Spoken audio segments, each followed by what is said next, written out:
Welcome.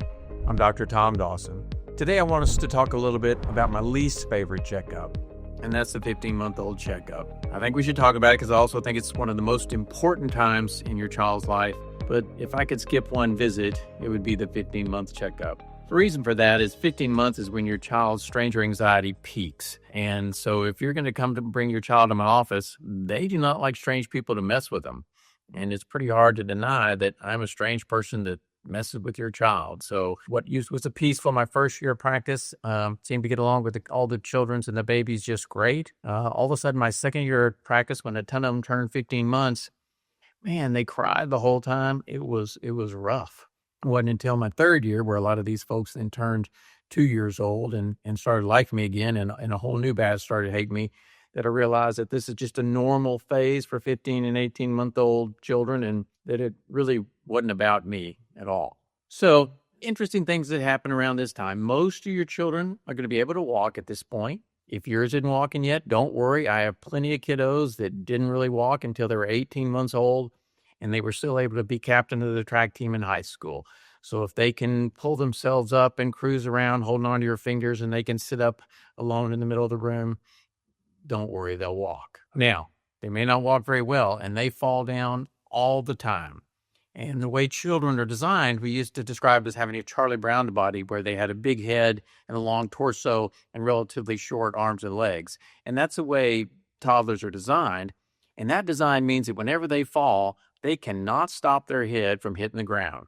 So there's going to be a loud noise when it hits the concrete or terrazzo floor. There's going to be some crying. But this is normal. And apparently whoever was in charge of design realized that they were going to fall a lot. And so they made them short. And so when they fall, we tend to think of it as being like you falling from 5.5 or 6 feet to the ground and hitting your head. It's not. They're falling from 18 inches. It'd be more like if you rolled off the couch and hit your head on the floor. It might hurt, but you very rarely would go to the emergency room after rolling off the couch. So whoever's in charge of design made them so short and so slow and so weak that they are not able to produce enough energy to cause permanent damage to their head on a flat surface. And so I've been doing this job for over 30 years, and I've never had a child cause permanent damage to themselves under their own power with a flat surface on, floor or wall. So that should be kind of reassuring. I'm not saying they can't do it with the help of an older sibling or a sharp edge somewhere, but just on their own on the flat surface can make a lot of noise and it can hurt, but it very rarely would cause any kind of permanent damage. The other really important milestone that happens for me at 15 months is that your child should now begin to start to understand language.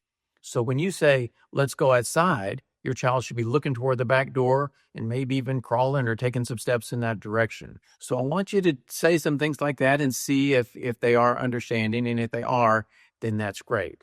Many of them will also be saying a few words at this point, but that's not near as important. Keep in mind that the average child in my practice probably only says 4 words when they're 18 months old. And that would be mama, dada, uh-oh, and no. Now, there'll be a little girl across the street that's speaking in paragraphs, and that's just going to screw up the rest of us. But that's not near as important. What they understand is 1,000 times more important than what they can say. So if they seem to be understanding the simple language that you're using, and pretty soon we'll start following some simple instructions like go get your shoes and things like that, that's what really matters. The expressive language may come later, and that's going to be fine. The books kind of get us screwed up on this because the books, are all about how many words can your child say. That's because the books like for you to count things, and you can count the number of words that your child can say. It is very difficult to count how many words your child can understand. And so the books just don't ask about that. So if they're understanding language, we're on the right track. This is when most of your children now are pretty much taking people food. They can take pretty much any adult food at this time. Main thing is we're avoiding choking foods, and that'll be going forward for the next few years. Another thing that will help is if your child doesn't eat while they're running around, they're a lot less likely to fall and choke on foods while they're running around. So try to have them eat their meals sitting in a high chair. In addition to that, most should be able to take a cup pretty well. That's pretty easy to accomplish. If your child doesn't like the cup, all you have to do is put the things that they like to drink in the cup and put things they don't care that much for in the bottle. And then they're smart animals. They're going to have a natural preference for the cup. If they're still taking the bottle at 18 months, I'd like to get them off it by then, but I have some tricks we can do at that time if that's a problem. But I've never had a child that I've had problems getting off the bottle. The other thing that's going to happen at this point is about 60 to 70% of the 15-month-olds are going to get to be super picky at this age. The average 15-month-old eats one spoonful at each meal, and then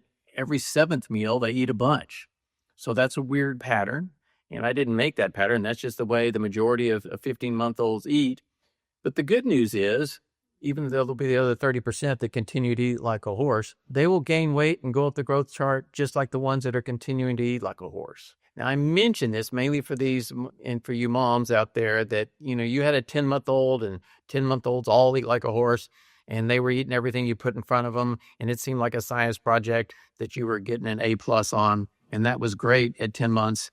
I'm just telling you that time is now behind you, and you're just going to have to let that go. Now, does that mean that you have to give your child whatever they want, and do we spend all our time making macaroni and cheese?